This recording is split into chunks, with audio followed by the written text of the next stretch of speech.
कांग्रेस के वरिष्ठ नेता महेंद्र सिंह रलावता व अजमेर उत्तर के भाजपा विधायक वासुदेव देवनानी के बीच जुबानी जंग जारी है।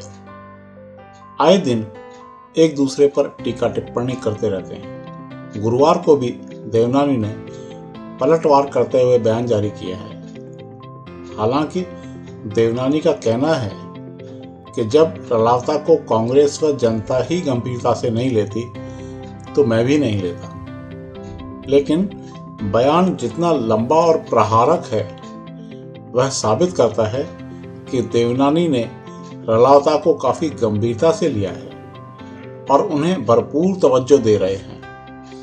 बयान हालांकि उनके कार्यालय प्रभारी ने जारी किया है, लेकिन चूंकि वह देवनानी की अधिकृत ईमेल आईडी के जरिए आया है, इसलिए यही माना जाएगा कि कार्यालय प्रभारी ने देवनानी को बयान का मजमून दिखाकर ही मेल किया होगा। ऐसा भी संभव है कि देवनानी ने कार्यालय प्रभारी को प्रतिक्रिया देने को कहा हो और उन जनाब ने अति उत्साह में लंबा चौड़ा बयान टाइप कर दिया हो। बयान में रलावता को हवाई बातें करने वाले व बड़बोले नेता की संज्ञा दी गई है।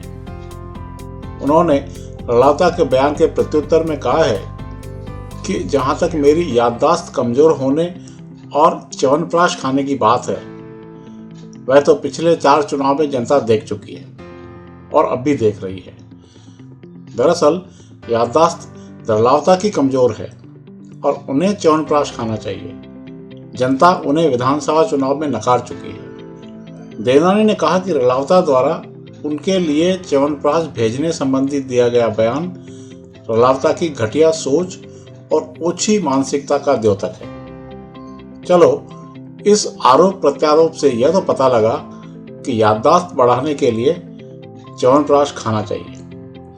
वैसे एक बात है, देवनानी अमूमन निम्न स्तरीय बयान देने के आदी नहीं है, लेकिन ऐसा प्रतीत होता है कि उन्होंने रलावता के बयान को कुछ ज्यादा ही गंभीरता से ले लिया है। देवनानी ने एक बात तो पता की है, वो यह कि सारे विधायक सरकार की ओर से दिए जाने वाले धन से ही विकास कार्य करवाते हैं, न कि अपनी जेब से।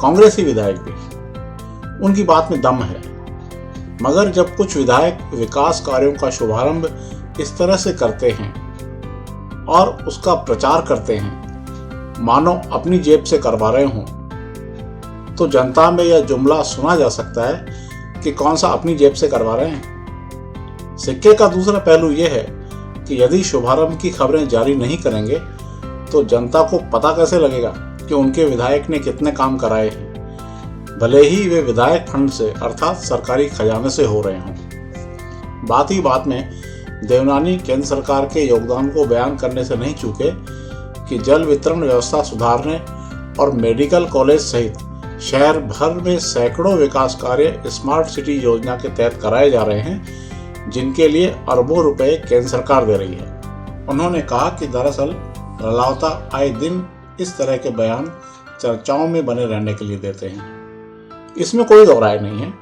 कि नेता लोग चर्चा में रहने के लिए ही बयान दिया करते हैं, मगर इस सच से भी इनकार नहीं किया जाना चाहिए कि बयान पर पलट बयान से रलावता को और ज्यादा चर्चा हासिल होगी। अपन इस बयानी कुश्ती को इस रूप में लेते हैं। देवनानी का बयान जारी करना इसलिए जायज बनता है कि वे अगले चुनाव में भी मैदान में उतरेंगे, क्योंकि लगातार 4 बार जीतने के बाद 5वीं बार उनका टिकट कटने का कोई कारण नजर नहीं आता।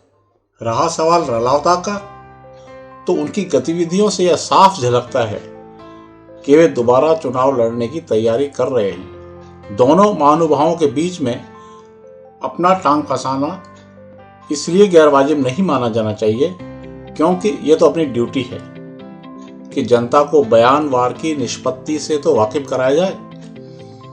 वैसे यह अच्छी बात है, वही लोकतंत्र खूब फलता फूलता है जिसमें चेक एंड बैलेंस होता है।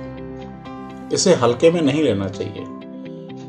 ऐसी खींचतान, आरोप प्रत्यारोप, नुक्ताचीनी से ही तो विकास का मार्ग प्रशस्त होता है।